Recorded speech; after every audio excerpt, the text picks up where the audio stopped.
Bonsoir, merci d'être avec nous. Bienvenue dans le 20h de France 2. Voici les titres de ce journal. Alerte à la rougeole. L'Organisation mondiale de la santé s'inquiète d'une recrudescence de la maladie partout dans le monde, y compris en Europe et en France, avec près de 2400 cas depuis le début de l'année. 300 €, c'est la hausse moyenne des salaires des professeurs promise pour l'an prochain. Nous verrons si nos enseignants sont mal payés. Si vous n'avez pas les moyens d'acheter votre logement avec la hausse du prix du mètre carré, vous pouvez peut-être essayer le leasing, un système de location-vente qui a déjà fait ses preuves pour les voitures. C'est un fruit qui a séduit le monde entier. L'avocat est devenu la star de vos assiettes, mais au Chili, sa culture réclame de grandes quantités d'eau, alors que celle-ci ne coule pas toujours au robinet des habitants. La disparition d'un grand comédien de théâtre et de cinéma, Michel Aumont, s'est éteint à l'âge de 82 ans. Nous reverrons des images de ses plus grands rôles. C'est une vieille maladie qui était devenue extrêmement rare dans les pays développés. La rougeole progresse à présent partout dans le monde et notamment en Europe, où près de 90 000 cas ont été recensés au premier semestre 2019. 37 malades en sont morts. La France n'est pas épargnée avec près de 2400 cas. Pourquoi une telle recrudescence de la maladie? Frédéric Prabonneau. C'est un des virus les plus contagieux. Cette petite fille anglaise a attrapé la rougeole en début d'année.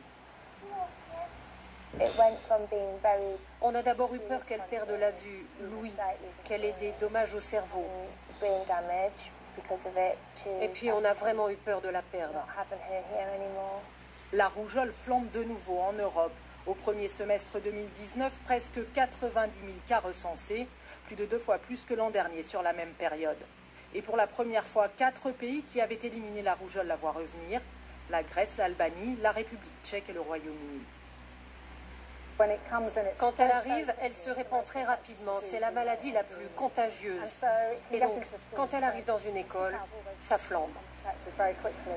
De quoi inquiéter les parents de toute l'Europe.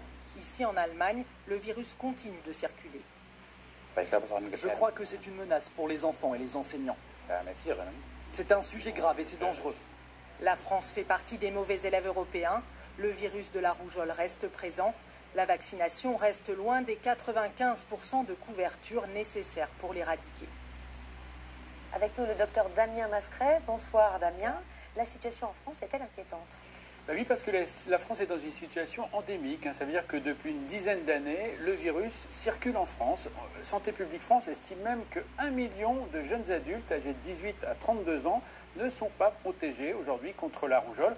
1 million de personnes qui non seulement peuvent attraper la rougeole, mais aussi contaminer des personnes fragiles, des personnes âgées, des personnes immunodéprimées ou des bébés. Des bébés qui ne sont pas protégés. Ils ne sont pas protégés avant 1 an, puisque c'est à cet âge-là qu'on fait la première injection. On considère même qu'il faut avoir eu la deuxième, donc entre 13 mois et 2 ans, pour être vraiment pleinement protégé. Donc, si quelqu'un, un proche ou un parent attrape la rougeole, il va le transmettre au bébé. Et les conséquences peuvent être graves. Elles peuvent être graves pour les bébés, elles peuvent être graves pour les adultes. On estime qu'il y a plusieurs centaines de cas d'encéphalite, des atteintes du cerveau, de pneumonie, atteintes du poumon depuis une dizaine d'années en France. On a même eu 23 décès, donc ça veut dire 1 cas sur 1000 qui est décédé de la rougeole en France. Ça montre bien qu'il faut suivre le calendrier vaccinal, vérifier si vous êtes né après 1980 que vous avez bien reçu vos 2 injections de